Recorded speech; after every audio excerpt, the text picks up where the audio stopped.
Hello guys, welcome to my YouTube channel. అందరూ బాగున్నారా? నేను కూడా చాలా బాగున్నాను. కొత్త వాళ్ళు చూస్తుంటే నా ఛానల్ని ఎప్పుడే సబ్స్క్రైబ్ చేసుకోండి. నేనైతే మా వదిన వాళ్ళ ఊరు వెళ్తున్నాను, ఎక్కడికో కాదు, యారాడ. మన వైజాగ్లో ఉన్న వాళ్ళకైతే చాలా బాగా తెలుస్తుంది క్లైమేట్. మేము వెళ్ళేటప్పటికైతే మాత్రం చాలా కూల్గా అయిపోయింది, వర్షం కూడా పడింది. కానీ ఎక్కడ మేము కూడా తడలేదు, పాపను కూడా తడనివ్వలేదు అన్నమాట. కానీ అంత పెద్ద వర్షం కూడా కాదు, కొంచెం స్టేషన్ అంటే రైల్వే స్టేషన్ దాకా వచ్చినప్పటికీ ఆగిపోయింది అన్నమాట. ఇంకా అక్కడి నుంచి మంచిగా చల్లగా వెళ్ళిపోయింది క్లైమేట్ అంతా. ఫ్రీగా మంచిగా అయితే మాత్రం వెళ్ళిపోయాము. కొండ కూడా మా బండి ఎక్కుతుందా ఎక్కదా అనుకున్నాం, కానీ చాలా బాగా ఎక్కిపోయింది. కొంచెం ప్రెజర్ అయితే తీసుకుంది బండి మాత్రం.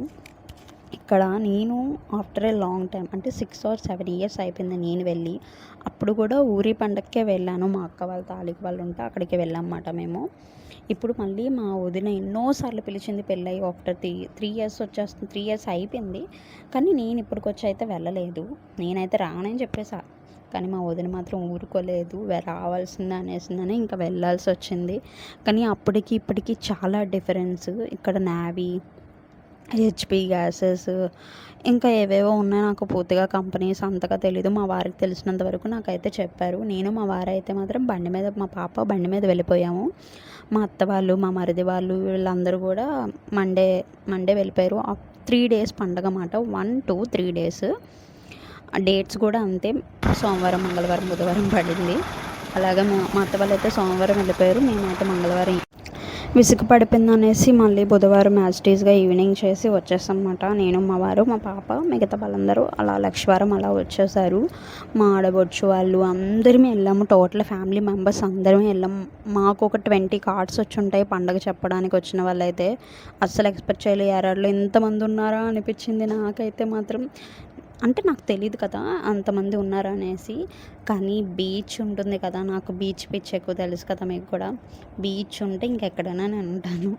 అలా మార్నింగ్ లేసి బీచ్కి కూడా వెళ్ళాము. ఇది ఉంది కదా పండగలకు వచ్చి ఇలా పడుకుంటారు. ఇక్కడ ఏవేవో ఉన్నాయి, ఏవి చూడడానికి అవ్వలేదు నాకు. వచ్చి పడుకున్నారు వీళ్ళు, మా వదిన వాళ్ళ వీళ్ళు.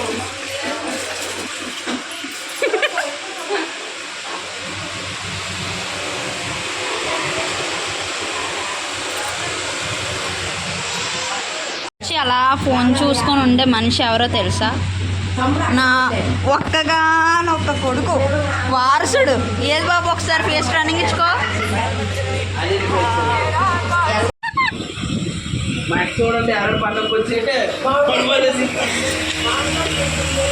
పండగలకు వచ్చి పడుకుంటారు, ఇది మర్యాద.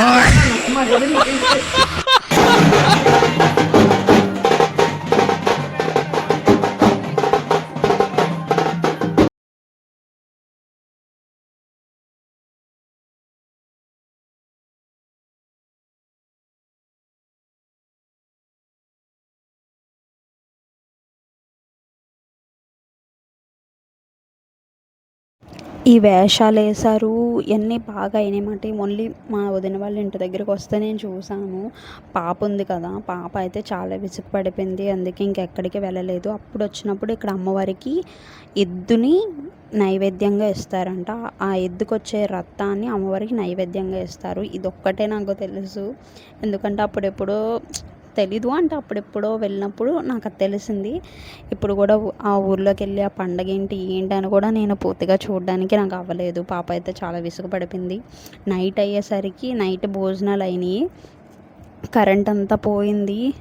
మొత్తం జనరేటర్లు ఇవన్నీ ఉండడం వల్ల ఏసీ కూడా రన్ అవ్వాల. ఇంకా అలా చిరాకు పడిపోయి, కానీ అలా నైట్ మేము పడుకున్నప్పటికీ 1 అయిందన్నమాట.